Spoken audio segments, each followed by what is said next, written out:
সময় সংলাপে স্বাগত জানাচ্ছি। আমি তুষার আব্দুল্লাহ। সময় সংলাপে আমার সঙ্গে যোগ দিয়েছেন অর্থনীতিবিদ ডক্টর খন্দকার গোলাম মোয়াজ্জেম।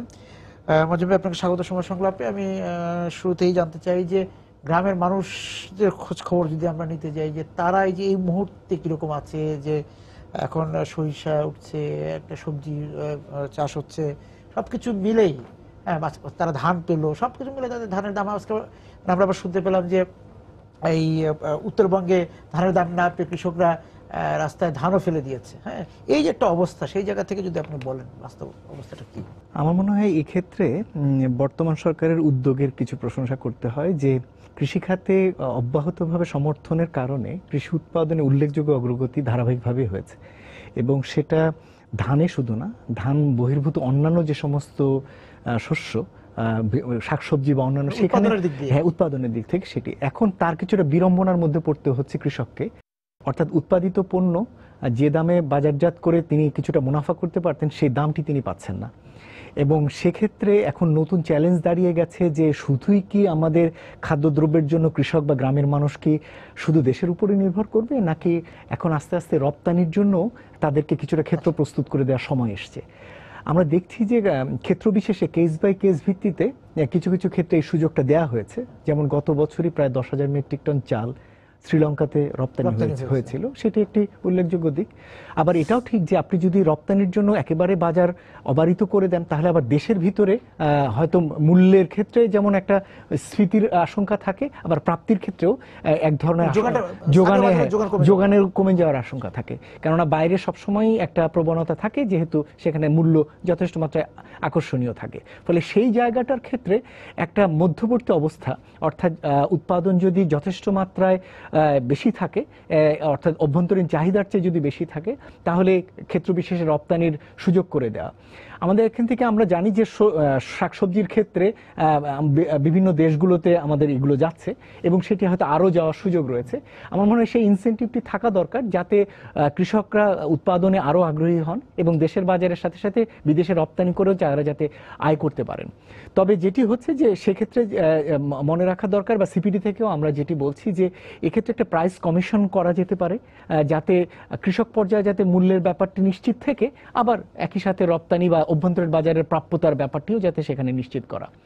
সাধারণ মানুষের আরেকটি দিক যদি এই সময়কালে আমি বলি, সেটি হলো যে এখন গ্রামের মানুষ বা শহরাঞ্চলের বাইরে যে সমস্ত মানুষ আছেন, তারা কিন্তু অনেক বেশি বাইরে থেকে আসা অর্থের উপরে নির্ভরশীল, অর্থাৎ রেমিটেন্সের উপর কিন্তু তাদের নির্ভরতা অনেক। এবং সেই নির্ভরতার কারণেই যেটি হচ্ছে যে সাম্প্রতিক সময়ে রেমিটেন্স প্রবাহ কিন্তু কিছুটা হলেও স্লোথ আমরা দেখতে পাচ্ছি, এবং তার একটা প্রতিক্রিয়া মানুষের ভোগ ব্যয়ে তার একটা প্রতিক্রিয়া দেখা যাচ্ছে। এবং সে কারণে আমরা দেখছি যে অভ্যন্তরীণ বাজারে কিন্তু চাহিদা যথেষ্ট মাত্রায় যেভাবে আগে চাঙ্গাভাব ছিল, সেই চাঙ্গাভাবটা কিছুটা হলেও স্তিমিত বা স্লোথ, এবং তার একটা প্রতিক্রিয়া কিন্তু আমরা উৎপাদনেও, শিল্পপণ্য উৎপাদনেও সেরকম দেখছি। কেননা এই জায়গাটির একটি সম্মিলন দরকার, যে অভ্যন্তরীণ চাহিদা যাতে সবসময় যথেষ্ট আশাব্যঞ্জক অবস্থায় থাকে। আর একটি যেটি দরকার এখন, আমার মনে হয় যে কৃষিখাতে একটা বড় রকমের পরিবর্তন দরকার, সেটা হচ্ছে কৃষি উৎপাদনশীল যে সমস্ত কৃষি খাতগুলো, সেগুলোতে আরো বেশি নজর দেওয়া দরকার। তার কারণ হচ্ছে যে সনাতনী যে কৃষি খাতগুলো, বিশেষ করে ধান বা ধান জাতীয় পণ্য, তার চেয়ে অন্যান্য যে সমস্ত পণ্য, যেগুলো কৃষিজ পণ্য রয়েছে, সেগুলোতে উৎপাদনশীলতা বৃদ্ধির সুযোগ রয়েছে, এবং সেখান থেকে কিন্তু কৃষকের আয় বৃদ্ধি এর সুযোগ রয়েছে, এবং শ্রমিকের মজুরি বৃদ্ধিরও আসলে সেখানে মজুরি মেটানোর একটা সুযোগ রয়েছে। সেই রকম ভাবে কৃষিকে যদি আরো কিছুটা বহুধাকরণ করা যায়, তাহলে সেই সুবিধাটি আসলে গ্রামাঞ্চলে যাবে। আর যেটি আমাদের এখানে প্রয়োজন, সেটি হচ্ছে কৃষির উপর থেকে যাতে একেবারে নির্ভরতা না কমে, সেটি যেন মাথায় থাকে। সাধারণত বলা হয়ে থাকে যে কৃষি নির্ভরতা কমিয়ে শিল্প বা সেবা খাতে অনেক সুযোগ, বা উৎপাদনশীল খাত সেগুলোতে বেশি। কিন্তু আমাদের যেটি হয়েছে যে শিল্প খাতটি এখনো বিস্তৃত হয়নি তৈরি পোশাক বা দু একটি ক্ষুদ্র খাতের, স্বল্প সংখ্যক খাতের বাইরে। সুতরাং এইরকম একটি প্রেক্ষাপটে কৃষির আরো বেশ কিছুদিন অবদান রাখার বা কৃষিকে আরো গুরুত্ব দেবার সুযোগ রয়েছে, সেই প্রেক্ষাপটটি সরকারের নীতিগত অবস্থার মধ্যে রাখা দরকার। আমরা উৎপাদন বেড়েছে সেটা বলছেন, কিন্তু বিপণনের যে কাঠামোটি, সেটা যেটা বড় সমস্যা সেটি হচ্ছে যে আগাম কোনো কিছু নীতি কাঠামো করে বা সেইভাবে সেটিকে বাস্তবায়নের প্রয়োগ সেটি আমাদের এখানে খুব কষ্টকর বা দুরূহ। সাধারণত যেটি হয় যে উদ্যোক্তা পর্যায়ে বা যারা গ্রামে পর্যায়ে রয়েছেন তারাই যখন এই উদ্যোগগুলো নেন বা বিপণনের উদ্যোগগুলো নিজে থেকে নেন, তখনই অনেক ক্ষেত্রে সেখান থেকে অনেক ভালো ফল পাওয়া গেছে। আমরা যদি সাম্প্রতিক সময়ে যদি বলেন যে একেবারে যে এই বিপণনের কাঠামোতে পরিবর্তন আসেনি সেটা বলা যাবে না। আপনি যদি ঢাকা শহরে এখন যেভাবে পণ্যগুলো আসছে সেটি দেখবেন যে অনেক বেশি শহরের আশেপাশের বাজারগুলো বা অঞ্চলগুলো থেকে এখন এই শস্যটি সরবরাহ হচ্ছে, ঢাকায় আসছে। এবং যেহেতু এখন ছোট ছোট আকারে অনেক উদীয়মান বাজার তৈরি হয়েছে বা চাহিদা তৈরি হয়েছে, আরবান এরিয়া তৈরি হয়েছে, ফলে সেগুলোর বাজারের সরবরাহ কিন্তু তাদের নিকটবর্তী অঞ্চলের জেলাগুলো থেকে সেটা হচ্ছে। ফলে এটি একটি কাঠামোগত পরিবর্তন হয়েছে। আর একটি পরিবর্তন হচ্ছে আমরা যেটি দেখছি যে শহরাঞ্চলে এখন অনেক বেশি অর্গানাইজড ট্রেডিং হচ্ছে। বিশেষ করে এই যে শহরের যে বড় বড় রিটেল চেইন শপগুলো হয়েছে যেখানে কিনা খাদ্য কৃষিজ পণ্যগুলো বিক্রি করা হয়, তারা কিন্তু এখন কৃষকদের সাথে সরাসরি কন্ট্রাক্ট ফার্মিং এ যাচ্ছে। ফলে এটি কিন্তু আগামী দিনের জন্য অনলাইনের মাধ্যমে একটা হচ্ছে, আবার অনলাইনের মাধ্যমেও সেগুলো কিন্তু বেচাকেনা হচ্ছে। ফলে কিছু পরিবর্তন হচ্ছে। আমার একটা প্রক্রিয়াধীন হচ্ছে আমি বলা যায়। আবার যদি বলেন যে হ্যাঁ একেবারে মধ্যস্বত্বভোগী পুরো উঠিয়ে দিয়ে একেবারে সরাসরি গ্রাম থেকে শহরে করবে, সেই কাঠামোটিও কিন্তু পুরোপুরি আমাদের এখানে প্রস্তুত না। ফলে মধ্যস্বত্বভোগীর এখনো প্রয়োজন রয়েছে, কিন্তু এটিকে যত বেশি শহরের যাদের চাহিদা রয়েছে, অর্থাৎ যারা কিনা শহরে পণ্য বিক্রি করছেন, এবং তাদের সাথে গ্রামের যদি মেলবন্ধনটি আরো যদি সুদৃঢ় হয় বা সেখানে যদি বিভিন্ন ধরনের ট্রেডিং কাঠামো যেমন অনলাইন বেসড এই ধরনের কাঠামোগুলো যদি ব্যবহার করা যায় বা মানি ট্রানজাকশনের জন্য বিকাশ বা এই সিস্টেমগুলোকে যদি আরো ব্যবহার করা যায়, তাহলে কিন্তু এই মধ্যস্বত্বভোগীর যে জায়গাটি এটি কমে আসবে এবং তার সুফলটি সেটা কিছুটা মধ্যস্বত্বভোগী এই যে আপনি যে পদ্ধতিগুলোর কথা বললেন অনেকটাই নাই। আমি একটু শিল্পর ক্ষেত্রে যেতে কৃষিভিত্তিক শিল্প নিয়ে আমরা অনেক কথা বলেছিলাম। কৃষিভিত্তিক শিল্প আমরা অনেকবার বলেছি যে মানে এগ্রো প্রসেসিং জোন করা, এগ্রো প্রসেসিং যে শিল্পগুলোর কথা ছিল সেই জায়গা নিয়ে অনেকবার আলোচনা হয়েছে যে উৎপাদন বাড়লে সেদিকে আমাদের শিল্পটা কৃষিভিত্তিক শিল্পটা অনেক সম্ভাবনা ছিল। সেই জায়গা থেকে অগ্রগতিটা আমি বলবো না যে আমরা এগোইনি, সেটা বলা যাবে না। এখানে কৃষিভিত্তিক শিল্প আসলে গড়ে উঠছে। মূলত বড় বড় গ্রুপ অফ কোম্পানিজ গুলো যদি তাকান এবং তাদের যদি শিল্পপণ্য কাঠামোর যদি কাঠামোটি দেখেন, দেখবেন যে তাদের একটা বড় অংশই হচ্ছে কৃষিজাত পণ্যের বিপণন তারা করছেন। এবং একসময় যেটি একেবারেই গ্রামাঞ্চলের বা ছোট ছোট ক্ষুদ্র বা মাঝারি উদ্যোক্তাদের কাঠামোর ভিতরে ছিল, সেই জায়গাতে তারা ঢুকে এবং বেশ ব্যাপকভাবে এটির বিস্তার করেছেন। সেটি একটি আশার দিক। কিন্তু যেটি হওয়া উচিত ছিল যে একটি সমন্বিত কাঠামোতে ক্ষুদ্র বা মাঝারি উদ্যোক্তা যারা রয়েছেন তাদের সাথে যদি এই ধরনের বড় উদ্যোক্তাদের যদি একটি সম্মিলন হতো, সংযোগ হতো, তাহলে কিন্তু জিনিসটি ভালো হতো। সেই জায়গাটি হয়তো কিছুটা হলেও মিসিং। আরেকটি যেটি হচ্ছে যে এখনো আমাদের দেশের কৃষিভিত্তিক শিল্পগুলো অধিকাংশ আসলে অভ্যন্তরীণ বাজার নির্ভর। এর একটি বড় কারণ হলো যেভাবে আন্তর্জাতিক বাজারে যে পণ্যের চাহিদা এবং তার জন্য যে স্ট্যান্ডার্ড বা ফাইটোস্যানিটারি মান বজায় রাখা দরকার, সেই জায়গার ক্ষেত্রে আমরা যথেষ্ট পিছিয়ে রয়েছি। এবং কৃষিপণ্য উৎপাদনের ক্ষেত্রেও আমাদের দেশে এখনো যে ধরনের আন্তর্জাতিক মান বজায় রাখার কথা বলা হয়, সেটি সার ব্যবহারের ক্ষেত্রে, কীটনাশক ব্যবহারের ক্ষেত্রে, সেই জিনিসগুলো আমরা আসলে একেবারেই এখনো মেনটেন করতে পারছি না। ফলে যেভাবে রপ্তানিমুখী খাতে যে পণ্যের চাহিদা রয়েছে কৃষিজাত পণ্যের বা অ্যাগ্রো প্রসেস প্রোডাক্টসের, সেটি এখন পর্যন্ত সমভাবে আমরা উচ্চ ফলনশীল জাতের যে ফসল তৈরি করছি বা বীজ ব্যবহার করছি বা যা উৎপাদন করছি, তার ঠিক আন্তর্জাতিক বাজারে গ্রহণ করা হচ্ছে না। হ্যাঁ, মানে আন্তর্জাতিক বাজারের যে মান ব্যবহার করে উৎপাদনটি করা উচিত ছিল, সেই উৎপাদন কাঠামোগুলো আমাদের এখনো ত্রুটিপূর্ণ। যেমন আমি বলছিলাম যে আপনি সার ব্যবহার করছেন প্রচুর পরিমাণে, সেখানে কীটনাশক ব্যবহার করছেন মাত্রাতিরিক্ত, ফলে সেই জায়গাগুলো যেমন একটি সমস্যা।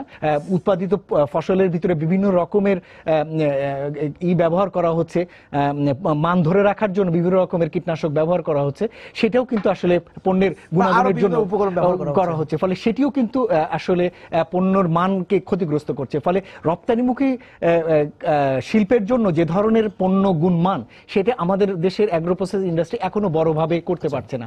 যতটুকু যাচ্ছে বাইরের দেশগুলোতে সেটি হলো যে এথনিক কনজিউমার যারা রয়েছেন, আমাদের দেশের যারা বিভিন্ন দেশে রয়েছেন, তাদের কাছে আমাদের একটা পণ্যের চাহিদা রয়েছে, সেই জায়গায় আমরা দিতে পারছি। কিন্তু বৃহৎ আকারে প্রবাসী বাংলাদেশিদের কিন্তু বৃহৎ আকারে বিভিন্ন দেশের জন্য যে চাহিদা, পণ্য চাহিদা বিশ্ববাজারে, সেই জায়গায় কিন্তু আমরা এখনো যাবার মতো যে স্ট্যান্ডার্ড সেটি আমরা এখনো দিতে পারছি না। সে কারণেই দেখা যায় যে তারা পার্শ্ববর্তী দেশ, সেটি নেপাল, ভুটান বা ভারতের মতো জায়গা থেকেও কিন্তু প্রচুর পরিমাণে অ্যাগ্রো প্রসেসডের কাঁচামাল আমাদেরকে নিয়ে আসতে হয়। ফলে দুদিক থেকে আমাদের সমস্যা, একটি হচ্ছে পণ্য মানের দিক থেকে, আর একটি হচ্ছে কাঁচামাল উৎপাদনের জায়গা যে আমাদের স্থানীয় চাহিদা মিটিয়ে তো তাকে রপ্তানি করতে হবে, সেই জন্যই আবার বাইরে থেকে আবার আমদানি করে নিয়ে আসতে হয়।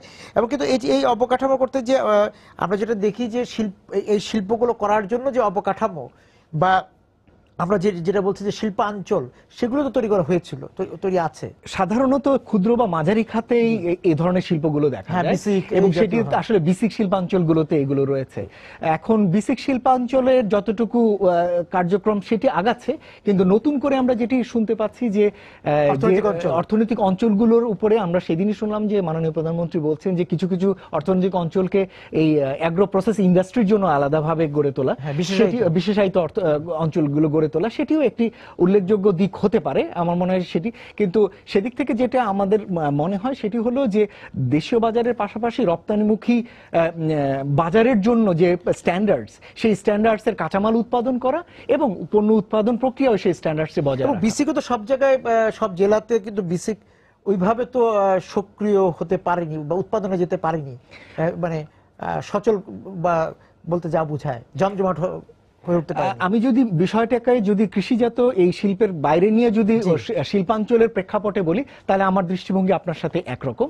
তার কারণ হলো যে আসলেও ঠিক যে বিসিকের অনেক জায়গাতেই বিসিক অঞ্চলগুলো সক্রিয় হতে পারেনি, এমনকি আপনাদের টিভি রিপোর্টেও আমি কয়েক জায়গায় দেখেছি যে সক্রিয়। এর কারণ হলো অঞ্চল পছন্দ করবার ক্ষেত্রে আনুষঙ্গিক যে সমস্ত সুবিধাদি থাকা দরকার, অবকাঠামো থাকা দরকার, সেটি কিন্তু সেখানে যেমন গড়ে ওঠেনি। আবার একইভাবে কাঁচামালের সরবরাহ আসবার জন্য যে ধরনের অবস্থা তৈরি দরকার পড়ে সেটিও কিন্তু হয়নি। এবং সেরকম একটি প্রেক্ষাপটে আমরা নতুন যে সরকারের বিশেষায়িত অর্থনৈতিক অঞ্চল গড়ার প্রক্রিয়া দেখছি, সেই জায়গার ক্ষেত্রে আমার কোনো কোনো ক্ষেত্রে কিছুটা হলেও আশঙ্কা রয়েছে, যেন এটি যেন রাজনৈতিকভাবে প্রভাবান্বিত না হয়ে যায়। এবং আমি কিছুটা বিশ্লেষণ করেও দেখেছি যে যে সমস্ত এলাকাগুলোতে বিসিক রয়েছে তার কোন কোন এলাকাতেও আবার স্পেশাল ইকোনমিক জোন করবার জন্য প্রচেষ্টা রয়েছে।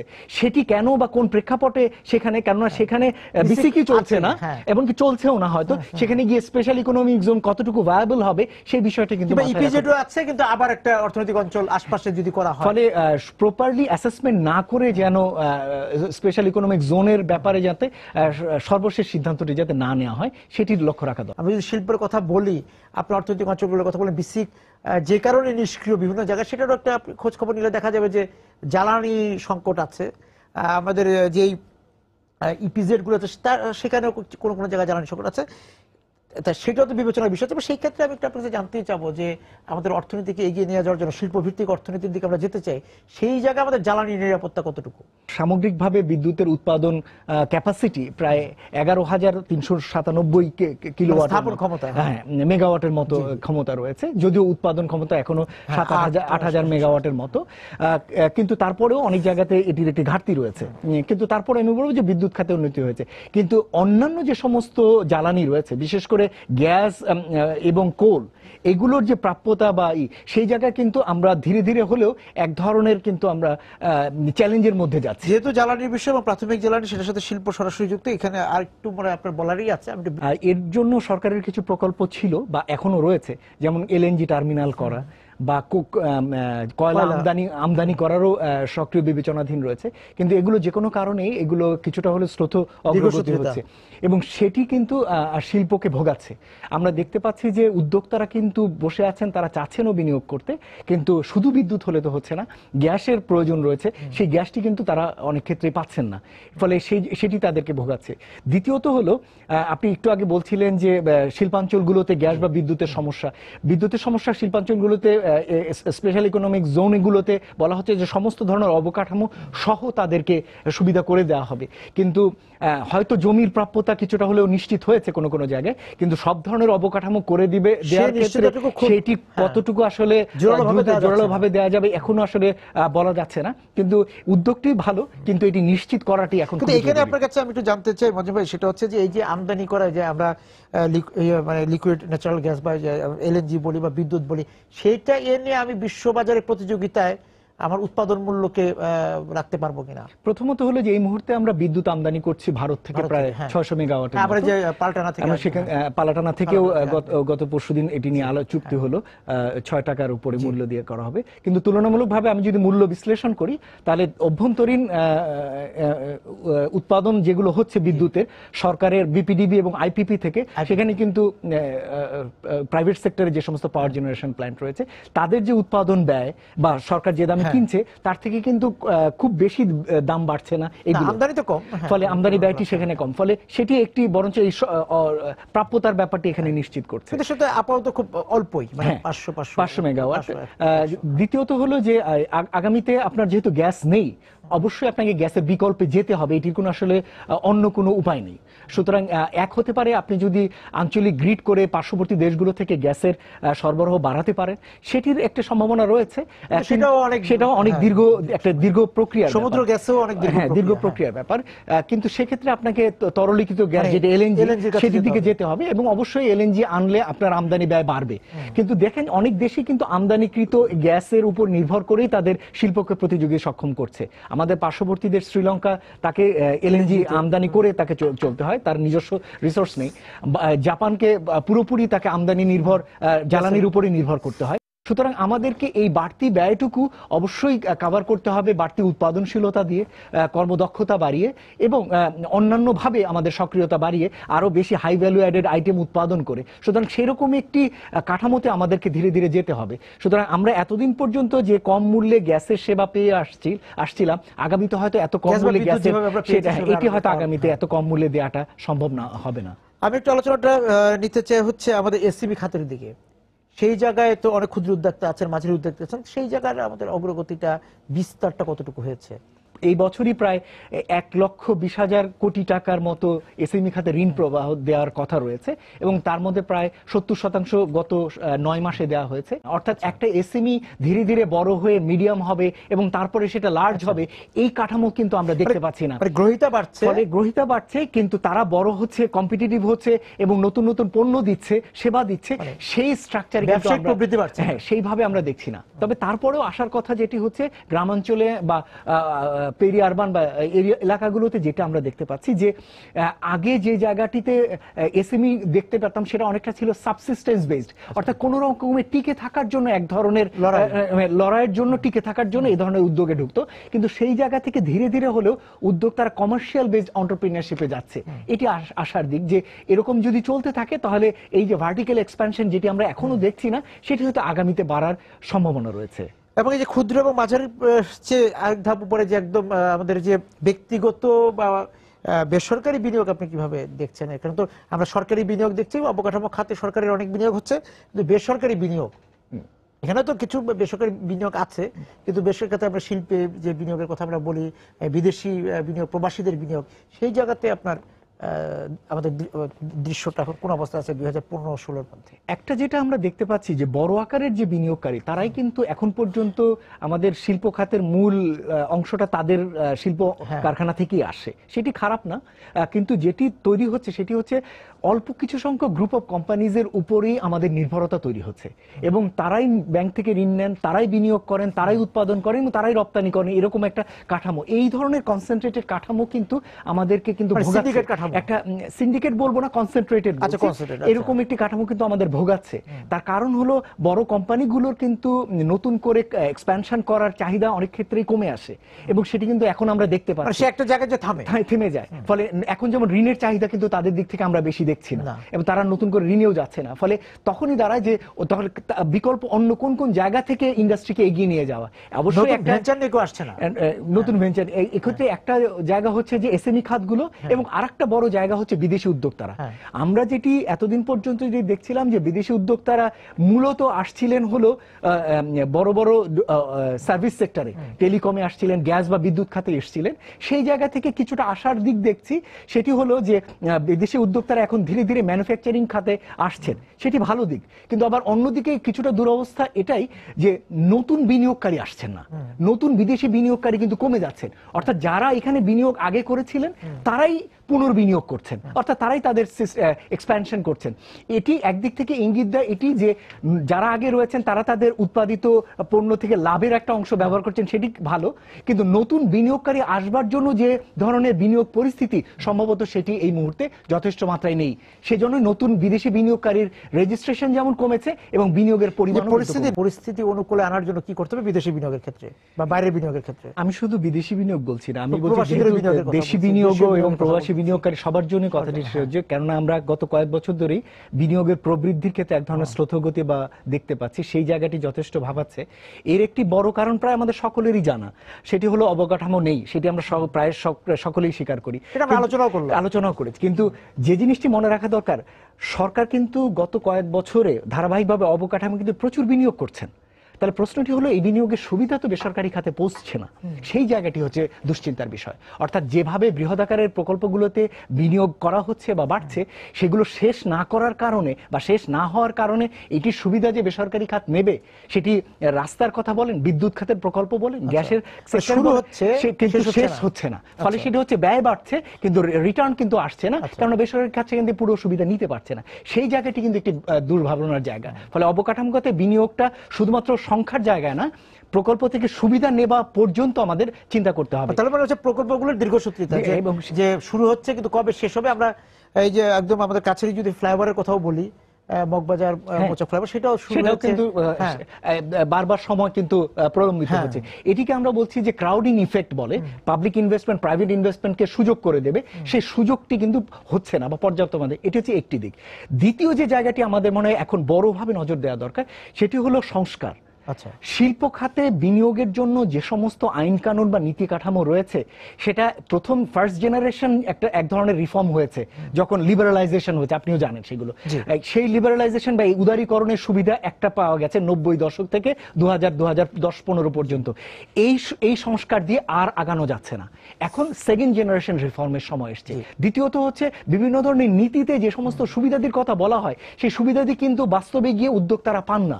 ফলে তারা অনেক ক্ষেত্রেই ডিজার্টেড হন এই সমস্ত জিনিসগুলো, সেটির দিকে নজর দেওয়া দরকার। তৃতীয়ত হলো ইনস্টিটিউশনাল রিফর্ম করা দরকার। আমরা দেখি যে সরকারের বিভিন্ন মন্ত্রণালয় যারা কিনা উদ্যোগের বিনিয়োগের সাথে সম্পর্কিত, তাদের কার্যক্রমের ভিতরে এক ধরনের বৈসাদৃশ্য রয়েছে। মিনিস্ট্রি অফ ইন্ডাস্ট্রির হওয়া উচিত ছিল সমস্ত সেক্টরের শিল্পায়নের একটি মূল মিনিস্ট্রি, কিন্তু তারা সেই জায়গা থেকে তাদের কার্যক্রম খুবই সীমিত আকারে স্টেট ওন্ড সরকারের যে সমস্ত শিল্প রয়েছে তার ভিতরে আটকে আছে। সরকারের হাতে যে সমস্ত শিল্প প্রতিষ্ঠানগুলো রয়েছে, এর অধিকাংশগুলোই কিন্তু প্রফিটেবলি চলতে পারছে না, বরঞ্চ সরকারের কাছ থেকে তাদেরকে ঋণ নিয়ে চলতে হচ্ছে। ফলে এইগুলো কিন্তু ধারাবাহিকভাবে এগুলো চালানোর আসলে আগামীতে যৌক্তিকতা নেই, বরঞ্চ এগুলোর অনেকগুলোই বন্ধ করে দেওয়া অথবা এগুলোকে ছোট করে ফেলা বা সীমিত করে ফেলা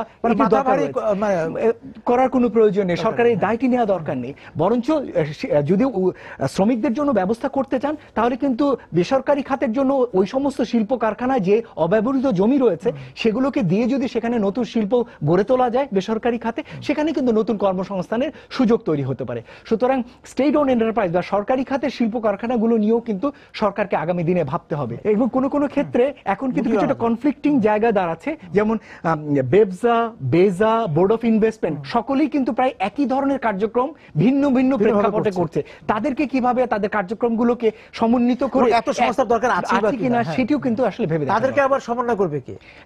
একটি একক সংস্থা সেখানে কাজ করতে পারে, সেটি সামগ্রিকভাবে আমাদের কাছে মনে হয়েছে যে বেসরকারি খাতে শিল্পায়নকে জোরদার করতে হলে এই মুহূর্তে আরেকটি কমিশন দরকার, যে কমিশন কি ধরনের সংস্কার দরকার নীতিতে সেগুলো আইডেন্টিফাই করে, প্রতিষ্ঠান না, এটি একটি স্বল্প মেয়াদী একটি অ্যাডভাইজারি রোল থাকবে, এটা টাস্ক ফোর্সের মতো, যারা এই কাজগুলো সরকারের বিভিন্ন মন্ত্রণালয়কে বা প্রাইম মিনিস্টার্স অফিসকে সুপারিশ করবে এবং সেখান থেকে দ্রুত গতিতে বিভিন্ন ধরনের সংস্কার কার্যক্রম হাতে নেওয়া হবে। কি করছে কোনো খবর আছে বিনিয়োগ বোর্ড? যেভাবে বিনিয়োগ বোর্ডকে একসময় দেখা হতো সেই জায়গা থেকে বিনিয়োগ বোর্ডের কার্যক্রম অনেক বেশি আসলে সীমিত এই মুহূর্তে রয়েছে। যদিও তাদের ভূমিকা ছিল ফ্যাসিলিটেশনের জায়গায়, কিন্তু তাদের কার্যক্রম অনেক বেশি এখন বেজা বা বেবজার বাইরে কিছু কিছু অঞ্চলে প্রতিষ্ঠিত। সুতরাং বোর্ড অফ ইনভেস্টমেন্ট বা বাইডার যে মূল কাজ নতুন উদ্যোক্তাকে আকর্ষণ করা, সেই নতুন উদ্যোক্তাকে কিন্তু আকর্ষণ করা যাচ্ছে না। সুতরাং সেই দিক থেকে বোর্ড অফ ইনভেস্টমেন্টে কিভাবে বেসরকারি খাতের সাথে একটি পাবলিক প্রাইভেট পার্টনারশিপ স্ট্রাকচারে যাওয়া যায় সেটিও কিন্তু ভেবে দেখা যেতে পারে। শেষ জায়গায় এসে যদি বলে যে ব্যাংক সুদের হার কমেছে, সেই জায়গার কোনো প্রভাব পড়েছে কিনা বিনিয়োগের ক্ষেত্রে? বিভিন্ন দিকে এত রকমের সমস্যা, সুতরাং সেই জায়গায় গিয়ে শুধু সুদের হার কিছুটা কমলেই যে বিনিয়োগ দৌড় দিয়ে চলে আসবে সেই রকম পরিস্থিতিতে নেই। তার কারণ হলো আপনি যদি গ্যাস না দিতে পারেন তাহলে স্বল্প সুদের ঋণ নিয়েও তিনি কিন্তু মেশিন এনে তাকে বসে থাকতে হবে, অথবা আপনি যদি তার জন্য রোড ব্যবস্থা বা জমির ব্যবস্থা না করতে পারেন তাহলে স্বল্প সুদের ঋণটা নিয়েও আসলে কোনো কাজ করতে পারবেন না। কিন্তু প্রশ্নটি আসলে সেখানে না, প্রশ্নটি হলো সুদের হার যতটুকু কমেছে তার থেকে কমার সুযোগ ছিল কিনা। আমার ধারণা সুদের হার আরো কমানোর সুযোগ রয়েছে, কেননা এখন যেভাবে মনিটারি পলিসিতে সুদের হার যেভাবে ধরা হচ্ছে 6 বা 6.5 মতো, আমার ধারণা আমরা পার্শ্ববর্তী অন্যান্য দেশের সাথে তুলনা করলে এটি বেশ উপরে, এমনকি ভারতের সাথে তুলনা করলেও এটি উপরে। সুতরাং সেই বিবেচনায় এই টার্গেটেড ইনফ্লেশন মূল্যস্ফীতি এটি কিন্তু আরো যদি কমিয়ে আনা যায় তাহলে সুদের হারের উপরে তার একটা ধনাত্মক প্রতিক্রিয়া পড়বে, কেননা প্রায়শই বলা হয় সুদের হার কমানো যাচ্ছে না এ কারণেই যে মূল্যস্ফীতি অনেক উপরে। আরেকটি হচ্ছে যে স্প্রেড ধরা হয় ব্যাংকগুলোর, সেটিও বলা হয় যে হাই ইন্টারেস্ট রেটের কারণ।